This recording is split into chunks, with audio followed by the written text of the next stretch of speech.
ಏಕವಿಜ್ಞೇಯಂ ಸದಾಗಮೈಕವಿಜ್ಞೇಯಂ ಸಮತೀತಕ್ಷರಾಕ್ಷರಂ ನಾರಾಯಣಂ ತದಾ ವಂದೇ ನಿರ್ದೋಷಾಶೇಷ ಸದ್ಗುಣಂ ವಿಶೇಷಣಾನಿ ಯಾನೀಹ ಕಥಿತಾನಿ ಸದುಕ್ತಿಭಿಃ ಸಾಧಯಿಷ್ಯಾಮಿ ತಾನ್ಯೇವ ಕ್ರಮಾತ್ ಸಜ್ಜನ ಸಂವಿದೇ. ಪದ್ಮನಾಭ ತೀರ್ಥರ ವ್ಯಾಖ್ಯಾನವನ್ನು ನೋಡೋಣ. ಉತ್ಕೃಷ್ಟ ಅಪಕೃಷ್ಟ ಭೇದಸ್ಯ ಯುಕ್ತಿಪರಾಹ ತತ್ವಾತ್ ಕಥಂ ಸರ್ವಸ್ಮಾದ್ ಉತ್ಕೃಷ್ಟೋ ವಿಷ್ಣು ಇತ್ಯೇತಚ್ಚೋದ್ಯಮಮುದ್ಯ ದೂಷಯತಿ ನಚೇತ್ಯಾದಿನ.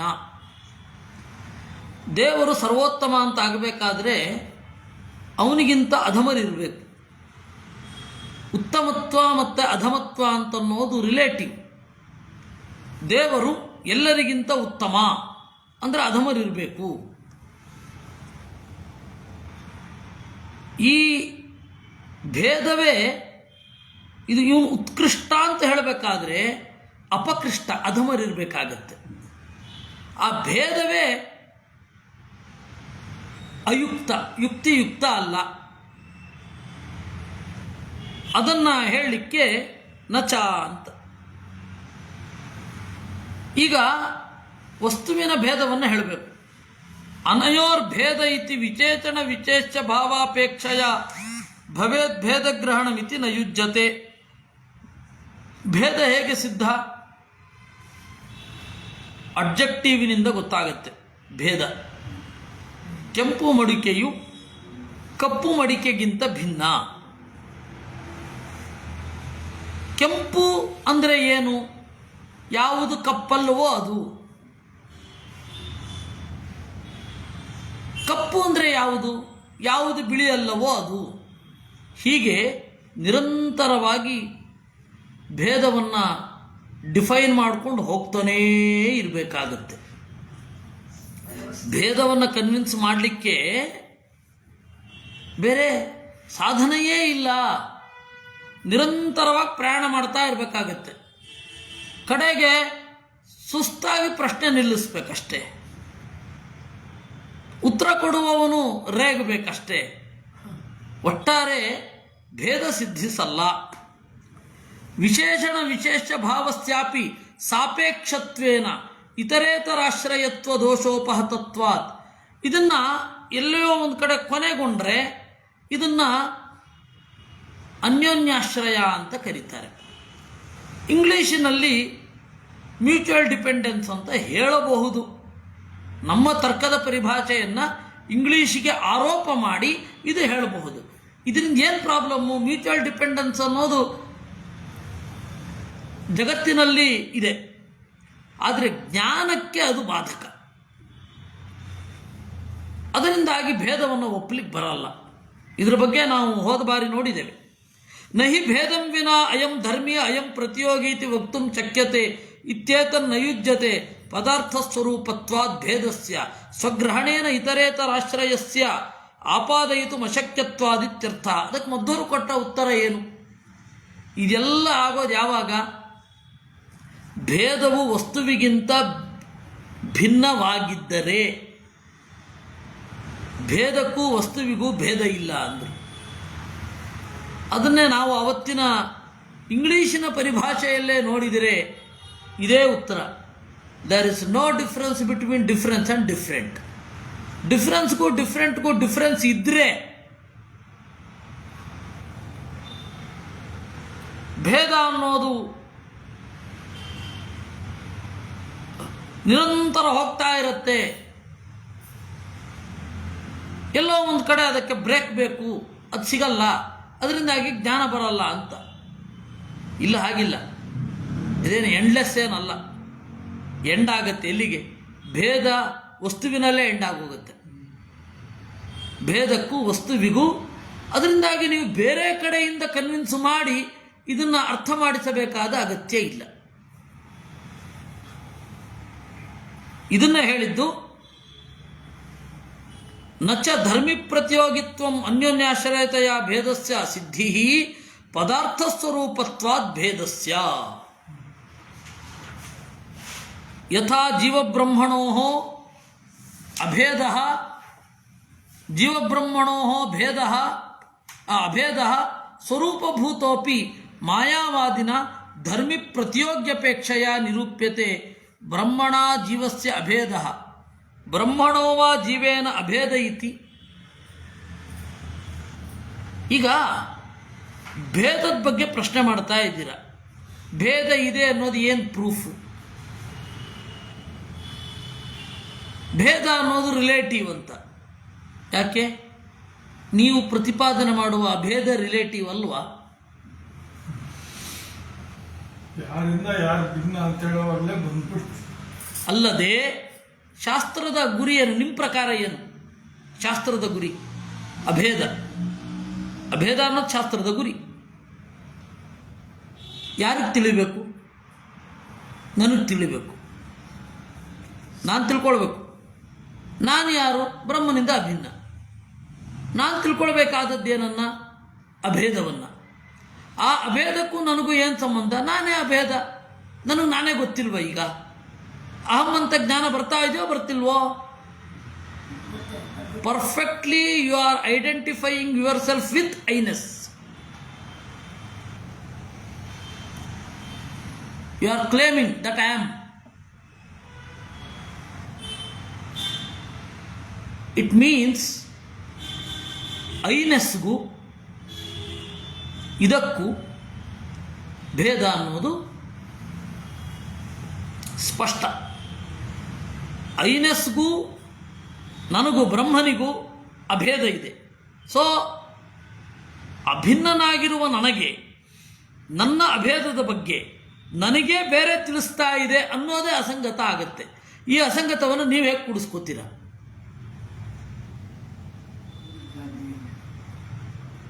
ಗೊತ್ತಾಯ್ತಾ? ಅದರಿಂದಾಗಿ ಭೇದವು ಧರ್ಮಸ್ವರೂಪ ಅಂತ ನಾವು ಗಟ್ಟಿಯಾಗಿ ಹೇಳಬಹುದು. ಇಷ್ಟು ಪದ್ಮನಾಭ ತೀರ್ಥರ ನಿರೂಪಣೆ. ಬ್ರಹ್ಮಣ ಜೀವಸ್ಯ ಅಭೇದ ಯಥಾ ಜೀವಸ್ವರೂಪ ಸಿದ್ಧಾವಪಿ ಜೀವಬ್ರಹ್ಮಣೋ ಐಕ್ಯಸ್ಯ ಅಸಿದ್ಧಿ ಆಗಮ ವಿನಾ ಜೀವೈಶ್ವರೈಕ್ಯ ವಾದಿನ ಅಭ್ಯುಪಗತ. ಈಗಾಗಲೇ ಜೀವನಿಗೆ ತಮ್ಮ ಸ್ವರೂಪ ಸಿದ್ಧ ಆಗೋಗಿದೆ. ಅಹಂ ಅಂತ ಜ್ಞಾನ ಬರ್ತಾ ಇದೆ. ವೇದ ಬಂದು ಹೇಳತ್ತಂತೆ ನೀನೇ ಬ್ರಹ್ಮ ಅಂತ. ಅವನದನ್ನು ಅರ್ಥ ಮಾಡ್ಕೋತಾನಂತೆ. ಮುಂದೆ ಬ್ರಹ್ಮನೇ ಆಗಿರುವ ತನ್ನ ಸ್ವರೂಪವನ್ನು ತಾನೇ ಮುಂದೆ ತಿಳ್ಕೊಳ್ತಾನೆ. ಈಗಾಗಲೇ ಅದು ತಾನೇ ಆಗಿದ್ರು. ಇಷ್ಟೆಲ್ಲ ಕಾಂಪ್ಲೆಕ್ಸ್ ಇರಬೇಕಾದ್ರೆ ಭೇದ ಅನ್ನೋದು ಹೀಗೆ ಅಂತ ಯಾಕೆ ಅನ್ಕೋಬಾರದು? ನೀವು ಹೇಳಿದ್ದಕ್ಕೆ ಹೇಳಿದ್ದು ಅಂತಾರೆ, ಅಭ್ಯುಪಗಮವಾದ ಅಂತಾರೆ ಇದನ್ನು. ವಾಸ್ತವವಾಗಿ ನಿಮ್ಮದು ಅನುಭವ ಸಿದ್ಧ ಅಲ್ಲ, ನಮ್ಮದು ಅನುಭವ ಸಿದ್ಧ. ಒಂದು ವಸ್ತುವನ್ನು ಹೇಳಿದ ಕೂಡಲೇ ಜಗತ್ತಿನ ಅನಂತ ವಸ್ತುಗಳೊಂದಿಗಿನ ಭೇದವನ್ನು ಸುಲಭವಾಗಿ ತಿಳ್ಕೊಂಡ್ಬಿಡ್ತಾನೊಬ್ಬ. ನಹಿ ಸ್ವರೂಪಂ ಪ್ರತೀಯಮಾನಂ ಕಾರ್ಚನೇನ ಪ್ರತೀಯತ ಇತಿ ನಿಯಮೋಸ್ತಿ ಇತ್ಯರ್ಥ. ಭೇದವು ಧರ್ಮಸ್ವರೂಪ ಆದರೆ ಯಾಕೆ ಭೇದದ ಜೊತೆಗೆ ವಸ್ತುವಿನ ಜ್ಞಾನ ಬರಲ್ಲ? ಒಂದು ಸ್ವರೂಪ ಗೊತ್ತಾಗಬೇಕಾದ್ರೆ ಪೂರ್ತಿ ಗೊತ್ತಾಗಬೇಕು ಅಂತೇನು ನಿಯಮ ಇದೆ? ನಮಗೆ ಬಿಡ್ರಿ, ನಿಮ್ದನ್ನು ತಗೊಳ್ಳಿ. ತಾನೇ ಆಗಿರುವ ಬ್ರಹ್ಮನ ಜ್ಞಾನ ತನಗೇ ಬಂದಿಲ್ಲ ಅಂತ ನೀವು ಒಪ್ಕೊಳ್ಬೇಕಾದ್ರೆ ನಾವು ಅದೇ ರೀತಿ ವಸ್ತುವಿನ ಜ್ಞಾನ ಬಂದಾಗ ಅನಂತ ವಸ್ತುವಿನ ಭೇದ ಮನಸ್ಸಿನ ಆಳದಲ್ಲಿ ಸುಪ್ತವಾಗಿ ಬಂದಿದ್ರೂ ಕೂಡ ಪ್ರಕಟವಾಗಿ ಬಂದಿಲ್ಲ ಅಂತ ಹೇಳ್ತೇವೆ. ನಾವು ಹೇಳಿದ್ಮೇಲೆ ಓ ಹೌದು ಅಂತ ಒಪ್ತೀರಾ? ಹಾಗಾದರೂ ಇದೆ ನಮ್ಮ ಸಿದ್ಧಾಂತ. ಏತೇನ ಏನೊಂದು ಜೋಕಿದೆ ಖುಷ್ವಂತ್ ಸಿಂಗ್ದು, ಅದು ಕೇವಲ ಕುಚೋದ್ಯ. ಏನು, ಒಬ್ಬ ಸರ್ದಾರ್ಜಿ ಟ್ರೈನಲ್ಲಿ ಹೋಗ್ತಾ ಇದ್ದಂಥದ್ದು, ಅವನದೇ ಜೋಕು. ಪಕ್ಕದಲ್ಲಿದ್ದವನ ಹತ್ರ ಜಗಳ ಮಾಡಿ ಕಡೆಗೆ ಹೇಳ್ದ ನಾಳೆ 5 ಗಂಟೆಗೆ ಎಬ್ಬಿಸ್ಬೇಕು ಅಂತ. ಅವನು ಗಡ್ಡ ಬೋಳಿಸಿಬಿಟ್ಟಂತೆ. ಎಬ್ಬಿಸ್ದ 5 ಗಂಟೆಗೆ. ಎದ್ದು ಹೋದ ಕೂಡಲೇ ಕನ್ನಡಿ ಮುಂದೆ ನಿಂತ್ಕೊಂಡ. ಅಯ್ಯೋ ನನ್ನನ್ನೆಲ್ಲ ಬೇರೆ ಯಾರನ್ನೂ ಎಬ್ಬಿಸಿದ್ದಾರೆ ಅಂತ ಹೋಗಿ ಮಲ್ಕೊಂಡ್ಬಿಟ್ಟಂತೆ. ಇಷ್ಟು ಅವೇರ್ನೆಸ್ ಆಫ್ ಸೆಲ್ಫ್ ಇರೋದಿಲ್ವಾ? ಕೇವಲ ಇದು ನಿಮ್ಮ ಜೋಕಿನಲ್ಲಿ ಮಾತ್ರ ಆಗಲಿಕ್ಕೆ ಸಾಧ್ಯವೇ ವಿನಃ ವಾಸ್ತವವಾಗಿ ಆಗಲ್ಲ. ಭೇದವು ಧರ್ಮ ಸ್ವರೂಪ ಅಂತನ್ನೋದಕ್ಕೆ ಆಚಾರ್ಯರು ಹೇಳೋದು ಇದೆ. ಏನು? ಒಂದು ಪದಾರ್ಥವನ್ನು ತಿಳಿದುಕೊಂಡ್ರೆ ಅನಂತ ವಸ್ತುವಿನ ಜ್ಞಾನ ಬರುತ್ತೆ. ಮುಂದೆ ಅವರು ಹೇಳ್ತಾರೆ, ಆಚಾರ್ಯರೇ ಮುಂದೆ ಹೇಳ್ತಾರೆ, ನಹಿ ಕಶ್ಚಿತ್ ತಥಾ ಸಂಶಯಂ ಕರೋತಿ, ನಾನು ಹೌದೋ ಅಲ್ವೋ ಅಂತ ಯಾರೂ ಸಂಶಯ ಪಟ್ಕೊಳ್ಳಲ್ಲ ಅಂತ. ಭೇದವು ಧರ್ಮ ಸ್ವರೂಪ ಅನ್ನೋದಕ್ಕೆ ಉತ್ಕಟವಾದ ಹೆಗ್ಗುರುತು ಯಾವುದು ಅಂದರೆ, ನಾನು ಹೌದೋ ಅಲ್ವೋ ಅಂತ ಯಾರಿಗೂ ಸಂಶಯ ಬರೋದಿಲ್ಲ ಅನ್ನೋದೇ ಪ್ರೂಫ್ ಅಂತಾರೆ. ಮುಂದಿನ ಇದರಲ್ಲೇ ಹೇಳ್ತಾರೆ, ಅದನ್ನು ಮುಂದೆ ನೋಡೋಣ. ಅದರಿಂದಾಗಿ ಈ ಅನುಭವ ಇದೆಯಲ್ಲ, ಅದು ನಮಗೆ ಗಟ್ಟಿಯಾಗಿ ನಿಲ್ಲತ್ತೆ. ಭೇದಸ್ಯ ಪದಾರ್ಥ ಸ್ವರೂಪತ್ವ ಸಾಧಯತಿ ಭೇದಸ್ತು ಇತ್ಯಾದಿನ. ಭೇದಸ್ಯ ಪದಾರ್ಥ ಸ್ವರೂಪತ್ವ ಅನುಭವ ಸಿದ್ಧಂ ಚೇತ್ ಘಟಸ್ಯ ಭೇದ ವ್ಯವಹಾರ ಇತಿ ವ್ಯವಹಾರ ಕಥಂ. ಆಯ್ತಪ್ಪ, ಒಪ್ಕೋತೀವಿ, there is no difference between difference and different, ಒಪ್ಕೊಂಡ್ವಿ. ಆದರೆ ಇದರ ಭೇದ ಅಂತ ಹೇಳ್ತೇವಲ್ಲ, ಹೆಂಗೆ ಹೇಳ್ತೀವಿ? ಮಡಿಕೆಯ ಭೇದವು ಮಡಿಕೆಯಿಂದ ಅಭಿನ್ನ ಅಂತ ಹೇಳ್ಬೇಕಲ್ವಾ ನಿಮ್ಮ ಪ್ರಕಾರ? ಷಷ್ಠಿ ವಿಭಕ್ತಿಗೆ ಏನರ್ಥ? ಸಂಬಂಧ ಅಂತ ಅರ್ಥ. It is house of Rama. ಅಲ್ಲಿ ಆಫ್ ಅನ್ನೋದಕ್ಕೆ ಸಂಬಂಧಿ, ರಾಮ ಸಂಬಂಧಿ ಗೃಹಂ. ರಾಮಸ್ಯ ಗೃಹಂ ಅಂದ್ರೇನು? ರಾಮ ಸಂಬಂಧಿ ಗೃಹಂ. ಸಂಬಂಧ ಅನ್ನೋದು ಭಿನ್ನವಾದ ವಸ್ತುಗಳ ನಡುವೆಯೇ ಇರುತ್ತೆ. ರಾಮ ಬೇರೆ, ಮನೆ ಬೇರೆ, ಆದರೆ ಆ ವಸ್ತುವಿನ ಒಡೆತನ ಇವನ ಹತ್ರ ಇದೆ. ಈಗ ಹೇಳಿ, ಘಟಸ್ಯ ಭೇದ ಅಂದರೆ ಏನರ್ಥ? ಘಟ ಸಂಬಂಧಿ ಭೇದ. ಸಂಬಂಧ ಎರಡು ವಿಭಿನ್ನವಾದ ವಸ್ತುಗಳ ನಡುವೆಯೇ ಇರಬೇಕು. ಮಡಿಕೆಗೂ ಭೇದಕ್ಕೂ ಸಂಬಂಧ ಒಪ್ಪಿದ್ರೆ ಎರಡನ್ನು ಬೇರೆ ಬೇರೆ ಅಂತ ಒಪ್ಪಿದ ಹಾಗಾಯಿತು. ವ್ಯಾಪಕವಾಗಿ ಲೋಕದ ವ್ಯವಹಾರ ಇದೆ.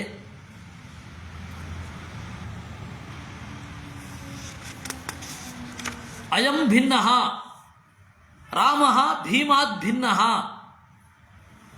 ರಾಮಸ್ಯ ಭೇದ ಭೀಮೇ ವರ್ತತೆ. ರಾಮನ ಭೇದವು ಭೀಮನಲ್ಲಿ ಇದೆ. ಇಲ್ಲಿ ಷಷ್ಠಿ ವಿಭಕ್ತಿಗೆ ಸಂಬಂಧ ಅಂತ ಅರ್ಥ, ಸಪ್ತಮಿ ವಿಭಕ್ತಿಗೆ ಅಧಿಕರಣ ಅಂತ ಅರ್ಥ. ನಾನು ಮನೆಯಲ್ಲಿ ಇದ್ದೇನೆ ಅಂದರೆ ಮನೆ ಅನ್ನೋದು ಆಶ್ರಯ, ನಾನು ಆಶ್ರಿತ. ಈಗ ಹೇಳಿ, ರಾಮಸ್ಯ ಭೇದ ಭೀಮೇ ವರ್ತತೆ. ಸೊ ಈ ಭೇದ ರಾಮನೇ ಆಗಿದೆಯೋ ಭೀಮನೇ ಆಗಿದೆಯೋ ಎರಡನ್ನೂ ಹೇಳಲಿಕ್ಕೆ ಬರಲ್ಲ. ಭೇದವು ಧರ್ಮ ಸ್ವರೂಪ ಅಂತ ಹೇಳೋದು ನಮ್ಮ ಅನುಭವಕ್ಕೆ ಬಂದಿಲ್ಲ ಅಂತ ನಮ್ಮ ವಾದಿ. ಅದಕ್ಕೆ ಆಚಾರ್ಯ ಹೇಳಿದ್ರು, ಉದಾ ದೊಡ್ಡ ಪ್ರಶ್ನೆ ಹಾಕಿದಿ ಮಾರಾಯ ನೀನು. ಪದಾರ್ಥಸ್ಯ ಸ್ವರೂಪಂ ಅಂತ ನೀನು ಹೇಳ್ತಿ, ಅದಕ್ಕೇನು ಪ್ರೂಫು? ನೀನು ಹೇಳಿದ್ದಕ್ಕಿಂತ ಹೆಚ್ಚು ಒಂದು ಕ್ರಿಟಿಕಲ್ ಕಂಡೀಷನನ್ನು ನಾನು ಹೇಳ್ತೇನೆ ಭಾಷೆಯಲ್ಲಿ. ಪದಾರ್ಥದ ಸ್ವರೂಪ ಅಂತೆ. ಸ್ವ ಅಂದ್ರೇನು? ತಾನೇ ಆಗಿರುವ ರೂಪ. ಯಾರ ಸ್ವರೂಪ? ಪದಾರ್ಥಸ್ಯ ಸ್ವರೂಪಂ. How you will acknowledge it? ಇದನ್ನು ಹೇಗೆ ನೀನು ಗುರುತಿಸ್ತೀಯ? How you recognise it? ಇದನ್ನು ಹೆಂಗೆ ನೀನು ರೀಕಾಲ್ ಮಾಡ್ತೀಯ? ಪದಾರ್ಥದ ಸ್ವರೂಪ. ಸ್ವರೂಪ ಅಂದ್ರೇನು? ತಾನೇ ಆಗಿರುವ ರೂಪ. ಇಂಗ್ಲೀಷಿನಲ್ಲಿ ಇಷ್ಟು ಕಾಂಪ್ಲಿಕೇಶನ್ ಇಲ್ಲ.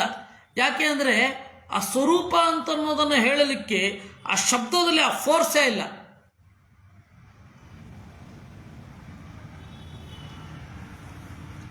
ಇದರಲ್ಲಿ ಆ ಫೋರ್ಸ್ ಇದೆ. ಪದಾರ್ಥದ ಸ್ವರೂಪ. ಸ್ವ ಅಂದ್ರೇನು? ಪದಾರ್ಥವೇ. ತನ್ನಲ್ಲಿರುವ ತನ್ನತನ. ತನ್ನತನ ಅಂದ್ರೇನು? ತಾನೇ. ತನ್ನಲ್ಲಿರುವ ಅಂದ್ರೇನು? ತಾನೇ. ಇಲ್ಲಿ ಹೇಗೆ ಕೂಡಿಸ್ತೀಯ ನೀನು? ಅದೇ ರೀತಿ ಅಸ್ಯ ಭೇದ ಅನ್ನೋನು ಕೂಡಿಸುವಂತ. ನಿನ್ನ ಪ್ರಶ್ನೆ ಏನಾಗಿತ್ತು? ಎಲ್ಲ ಈ ಮಾಯಾವಾದಿಯೇ ಅಸ್ಯ ಭೇದ ಅನ್ನೋದು ಹೇಗೆ ಅಂತ. ನಾನು ಕೇಳ್ತೇನೆ, ಪದಾರ್ಥಸ್ಯ ಸ್ವರೂಪಂ ಅನ್ನೋದು ಹೇಗೆ ಅಂತ. ಪದಾರ್ಥ ಸ್ವರೂಪಂ ಅನ್ನೋದು ಔಪಚಾರಿಕ ಪ್ರಯೋಗ ಅಂದರೆ ಅಸ್ಯ ಭೇದ ಅನ್ನೋನು ಔಪಚಾರಿಕ ಅನ್ನು ಏನು ಕನ್ವೆ ಆಗಬೇಕೋ ಅದೇ ಕನ್ವೆ ಆಗೋದು. ಇದು ಉತ್ತರ. ಇನ್ನು ತತ್ವಮಂಜರಿಗೆ ಬನ್ನಿ. ಅಯಮರ್ಥ ಅಂತಾರವರು. ಭಿನ್ನ ಘಟ ಇತಿ ವಿಶೇಷಣ ವಿಶೇಷ ಭಾವಜ್ಞಾನೇನ ಭೇದಜ್ಞಾನಂ. ಭಿನ್ನ ಘಟ, ಘಟ ಅನ್ನೋದು ವಿಶೇಷ್ಯ, ಭಿನ್ನ ಅನ್ನೋದು ವಿಶೇಷಣ, ಅಬ್ಜೆಕ್ಟಿವ್. ಭೇದವನ್ನು ಹೊಂದಿರುವ ಮಡಿಕೆ, ಹೌದಾ? ಆ ವಿಶೇಷಣದಿಂದ ನಮಗೆ ಭೇದ ತಿಳಿಬೇಕು ಅಂತ ಅವ್ರು ಹೇಳಿದ್ದು. ತಿಳಿಯಿರಿ ಅಂದರು. ಅಲ್ಲ, ವಿಶೇಷಣ ಅನ್ನೋದೇ ಭೇದ ಅಂದರು. ಯಾರು ಹಾಗೆ ಹೇಳಿದ್ದು ಅಂತ ಆಚಾರ್ಯರು ಕೇಳೋದು. ಇಷ್ಟು ಇಲ್ಲಿ ಇರೋದು. ಇಷ್ಟು ಈ ತತ್ವಮಂಜರಿಯ ವಿಶೇಷಾಂಶ, ಭಿನ್ನ ಘಟ ಅಂತನ್ನೋದರ ಚಿಂತನೆ. ಇಷ್ಟನ್ನು ನಾವು ಹಿಂದಿನದ್ದಕ್ಕೆ ಜೋಡಿಸಿಕೊಂಡು ಆಚಾರ್ಯರೇ ಹೇಳಿದ್ದಿಷ್ಟು. ಇನ್ನೊಮ್ಮೆ ನಾವು ಮೂಲ ನೋಡ್ಬೋಣ. ನಚ ಅಭೇದೇ ತಾತ್ಪರ್ಯಮಿತ್ಯತ್ರ ಕಿಂಚಿನ್ಮಾನಂ. ವೇದಾದಿಗಳು ಅಭೇದವನ್ನು ಹೇಳುತ್ತವೆ ಎಂದು ಯಾವ ಪ್ರಮಾಣವೂ ಇಲ್ಲ. ನಚ ವಿಶೇಷಣ ವಿಶೇಷತೆಯ ಭೇದ ಸಿದ್ಧಿ. ಭೇದವು ವಿಶೇಷಣವಾಗಿಯೇ ಜನರ ಅರಿವಿಗೆ ಬರಬೇಕೆಂದಿಲ್ಲ.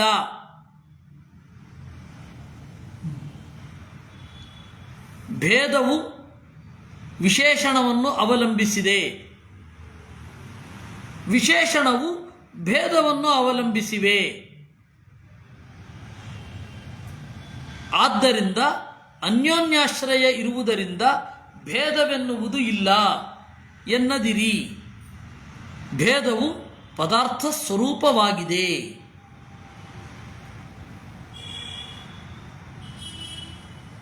ಇಲ್ಲ, ಭೇದವು ವಸ್ತುವಿಗೆ ಸಂಬಂಧಿಸಿದೆ.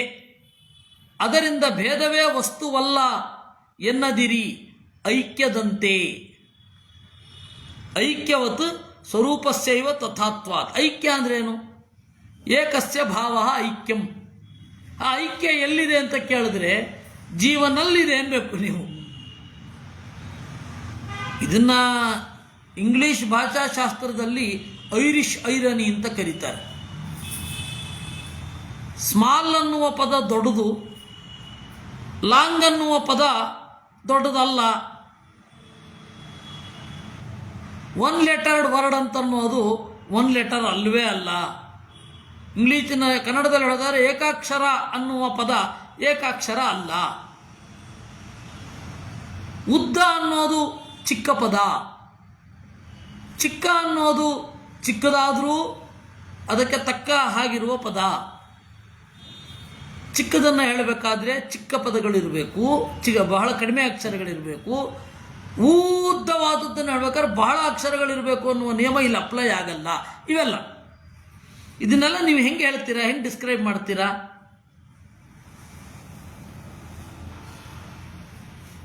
ಇದೆಲ್ಲ ಆ ಶಬ್ದ ಆ ವಸ್ತುವನ್ನು ಹೇಳುತ್ತೆ ಅಂತ ನಮ್ಮ ಅನುಭವ ಅಷ್ಟೆ. ಹಾಗೆ ನೀವು ಐಕ್ಯ ಹೇಳಬೇಕಾದ್ರೆ ಒನ್ನೆಸ್ ಅಂತ ಒಂದು ಹೇಳಿದರೆ, ಐಕ್ಯ ಎಲ್ಲಿದೆ? ಅದೇ ಜೀವನಲ್ಲಿದೆ. ಜೀವನೇ ಒಂದಲ್ವಾ?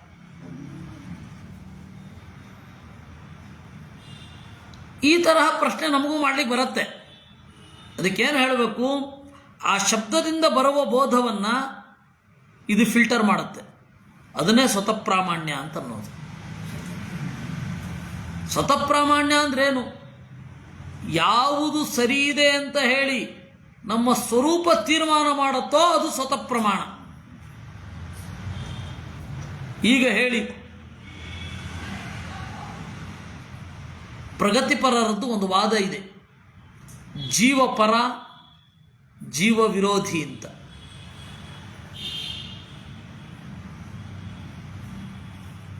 ಹೃದಯ ಶುದ್ಧ, ಈ ಸ್ವರೂಪ ಒಂದು ವಸ್ತುವನ್ನು ಸರಿ ಅಂತ ಗುರುತಿಸತ್ತೆ ಅಂತ ಹೇಳಿದ. ಮಧ್ವರು ಜೀವಪರರೋ, ನೀವೇನು ನೋಡ್ತಾ ಇದ್ದೀರಾ, ನೀವೇನು ಅನುಭವಿಸ್ತಾ ಇದ್ದೀರಾ, ಇದೆಲ್ಲ ಮಿಥ್ಯಾ ಅಂತ ಹೇಳುವ ಬುದ್ಧ ಜೀವ ವಿರೋಧಿಯೋ ಜೀವಪರನೋ? ನಾಗಾರ್ಜುನನ ಮೂಲ ಮಾಧ್ಯಮಿಕ ಕಾರಿಕೆ ಇವುಗಳೆಲ್ಲ basically it is against life. Against life ಅನ್ನೋದು, ಆಂಟಿ ಲೈಫ್ ಅಂತ ಅನ್ನೋದು ಅವ್ರದ್ದೇ ಒಂದು ಪರಿಭಾಷೆ, ಜೀವ ವಿರೋಧಿ ಅಂತ.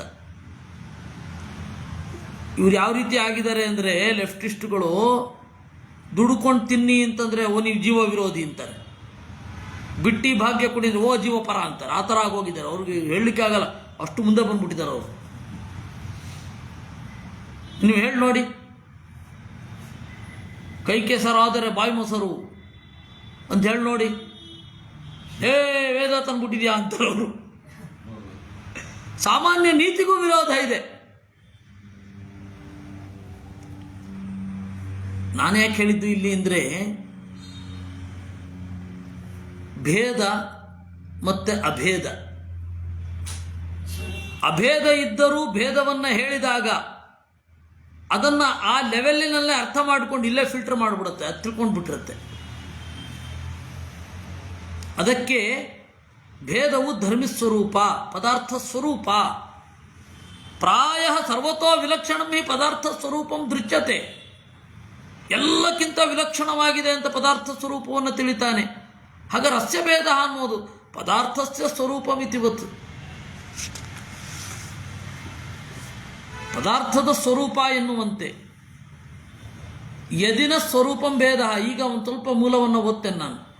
ಯದಿನ ಸ್ವರೂಪಂ ಭೇದ ತದಾ ಪದಾರ್ಥೇ ದೃಷ್ಟೇ ಪ್ರಾಯ ಸರ್ವತೋ ವೈಲಕ್ಷಣ್ಯಂ ತಸ್ಯ ನ ಜ್ಞಾಯೇತ. ಭೇದವು ಸ್ವರೂಪವಲ್ಲದಿದ್ದರೆ, ಇದನ್ನ ಆಂಗ್ಲದಲ್ಲಿ ಟ್ರಾನ್ಸ್ಲೇಟ್ ಮಾಡಲಿಕ್ಕೆ ವಿಪರೀತ ಒದ್ದಾಡಿದ್ದಾರೆ ಶಾನ್ ಭಾಗ್ ಅವರು, ಆಮೇಲೆ ಬೇರೆ ಬೇರೆ ಇಂಗ್ಲೀಷ್ ಬರಹಗಾರರು.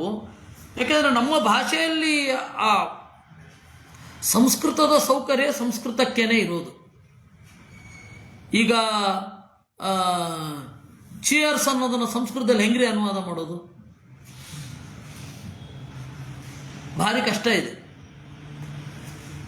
ಇರಲಿ, ಯದಿನ ಸ್ವರೂಪಂ ಭೇದ, ಸ್ವರೂಪವೇ ಭೇದವಾದರೆ, ಭೇದವೇ ಸ್ವರೂಪವಾದರೆ ಅರ್ಥ ಆಗತ್ತೆ, ನಮ್ಮ ಪ್ರಜ್ಞೆ ಅದನ್ನು ಅರ್ಥ ಮಾಡ್ಕೊಳ್ಳುತ್ತೆ. ಅಲ್ಲದಿದ್ದರೆ, ಒಂದು ಪದಾರ್ಥವನ್ನು ನೋಡಿದಾಗ ಜಗತ್ತಿನ ಅನಂತ ಪದಾರ್ಥಗಳಿಂದ ಇದು ಬೇರೆ ಅಂತ ಗುರುತಿಸತ್ತೆ. ಅದು ಹೇಗೆ? ಈಗ ನೀನು ಎದುರುಗಡೆ ಒಂದು ವಸ್ತುವನ್ನು ನೋಡ್ತಾ ಇದೆಯಾ, ನೀನು ನೋಡಿದ, ನೀನು ಅನುಭವಿಸಿದ, ನೀನು ತಿಳಿದುಕೊಳ್ಳಬಹುದಾದ, ಊಹಿಸಬಹುದಾದ, ಊಹಿಸದಿರಬಹುದಾದ ಅನಂತ ಪದಾರ್ಥಕ್ಕಿಂತ ಈ ಪದಾರ್ಥ ವಿಲಕ್ಷಣ ಅಂತ ತರಣಲ್ಲಿ ಬಂದ್ಬಿಡುತ್ತದು. ಅದು ನಿಮಗೆ ಒಂದು ಸೆಕೆಂಡಿನ ತಿಳಿವಿರಬಹುದು. ಅದು ಒಂದೇ ಒಂದು ಸೆಕೆಂಡು ನೋಡಿದೆ, ಈ ಮೇಜು, ಅಷ್ಟರಲ್ಲಿ ಅದನ್ನು ಬಿಡಿಸ್ತಾ ಹೋದರೆ ಅನಂತ ಪದಾರ್ಥದ ವೈಲಕ್ಷಣ್ಯ ಅಂತ ಅನ್ನೋದು ಅದ್ರ ಒಳಗಡೆ ಜೊತೆಯಾಗಿಯೇ ಹಾಸು ಹೊಕ್ಕಾಗಿರುತ್ತೆ. ಅಜ್ಞಾತೇತ ವೈಲಕ್ಷಣ್ಯೇ ಆತ್ಮನಿ ಘಟ ಇತ್ಯಪಿ ಸಂಶಯಾದಿ ಸ್ಯಾತ್. ವೈಲಕ್ಷಣ್ಯವನ್ನು ತಿಳಿಯದಿದ್ದರೆ ನಾನೋ ಮಡಿಕೆಯೋ ಅಂತ ಯಾಕೆ ಸಂದೇಹ ಬರಲ್ಲ? ನಹಿ ತಥಾ ಕಶ್ಚಿತ್ ಸಂಶಯಂ ಕರೋತಿ. ಯಾರು ಕೂಡ ಹಾಗೆ ಸಂಶಯ ಮಾಡಲ್ವಷ್ಟೇ. ಜ್ಞಾತ್ವೈವ ಪ್ರಾಯಶಃ ಸರ್ವವೈಲಕ್ಷಣ್ಯಂ ಕಸ್ಮಿನ್ಚಿದೇವ ಸದೃಶ ಸಂಶಯಂ ಕರೋತಿ. ಹಾಗಾದರೆ ಸಂಶಯ ಆಗತ್ತಲ್ಲ, ಅವಳಿ ಮಕ್ಕಳಲ್ಲಿ ಸಂಶಯ ಆಗ್ತದೆ, ಅವನು ನಾನು ಯಾರ ಹತ್ರ ಮಾತನಾಡಿಸಿದೆ ಅಂತ. ಹೌದು, ಅಲ್ಲಿ ಸಾದೃಶ್ಯ ಅನ್ನೋದಿರುತ್ತೆ, ಅದರಲ್ಲೂ ಸಂಶಯ ಬರುತ್ತೆ ವಿನಃ ಅವರೇನಾ ಬೇರೆನಾ. ಯಾಕೆಂದರೆ ಆ ಭೇದ ಗೊತ್ತಾಗ್ತಾ ಇದೆ, ಸಾದೃಶ್ಯವೂ ಗೊತ್ತಾಗ್ತಾ ಇದೆ ಅಂತ. ಅದ್ರ ಸ್ವರೂಪ ಅದು ಆ? ಅದೇ ರೂಪ ಆ, ಯಾಕೆಂದ್ರೆ ಅದ್ರ ಸಾಮ್ಯನೂ ಅದು ರೆಕಗ್ನೈಸ್ ಮಾಡ್ತಾರೆ. ಹೌದು. ಭೇದನೂ ಎರಡು ಒಟ್ಟಿಗೆ. ನಿಮಗೆ ಸಂಶಯ ಬರೋದು, ಭೇದದಲ್ಲಿ ಸಂಶಯ ಬರೋದು 100ರಲ್ಲಿ 1% ಅಂತ ಇಟ್ಕೊಳ್ಳಿ. ಅದಕ್ಕೆ ಕಾರಣ ಸಿಮಿಲಾರಿಟಿ, ವಿನಃ ಬೇರೆ ಅಲ್ಲ. ನಹಿ ಆತ್ಮನ್ಯಹಂ ದೇವದತ್ತ ನವೇತಿ ಕಸ್ಯಚಿತ್ ಸಂಶಯೋ ಭವತಿ. ತನ್ನಲ್ಲಿ ನಾನು ದೇವದತ್ತ ಹೌದೋ ಅಲ್ವೋ ಅಂತ ಸಂಶಯ ಬರಲ್ವಲ್ಲ. ಕುಂಭರಾಶಿಯವರು ಕೂಡ ಕುಂಭಕ್ಕೆ ನನಗೆ ಡಿಫ್ರೆನ್ಸ್ ಇಲ್ಲ. ಸಾಮಾನ್ಯತಃ ಸರ್ವವೈಲಕ್ಷಣ್ಯೇ ಜ್ಞಾತಯೇವ ಘಟತ್ವಾದಿ ಜ್ಞಾನಂ. ಒಂದು ನೋಡಿದ ಕೂಡಲೇ ಸರ್ವವೈಲಕ್ಷಣ್ಯ ಘಟಿತವಾಗಿಯೇ ಜ್ಞಾನ ಬಂದ್ಬಿಡುತ್ತೆ. ಅಥೋ ನ ಅನ್ಯೋನ್ಯಾಶ್ರಯತಾ, ಅದರಿಂದ ಅನ್ಯೋನ್ಯಾಶ್ರಯತಾ ಇಲ್ಲ. ಸಾಕು. ಕೃಷ್ಣಾರ್ಪಣಮಸ್ತು. ಮುಂದಿನ ಸರ್ತಿ ಆಗತ್ತೋ ಇಲ್ಲೋ ಡೌಟ್. ಸಾಧ್ಯವಾದಷ್ಟು ಮಾಡಲಿಕ್ಕೆ ಪ್ರಯತ್ನ ಪಡೋಣ. ಉಡುಪಿಯಲ್ಲಿ ಆಗದೆ ಹೋದರೆ ಇಲ್ಲಿದ್ದೇ ಇದೆ. ಸಂಜೆ ಮತ್ಸ್ಯ ಪುರಾಣ ಇದ್ದೇ ಇದೆ.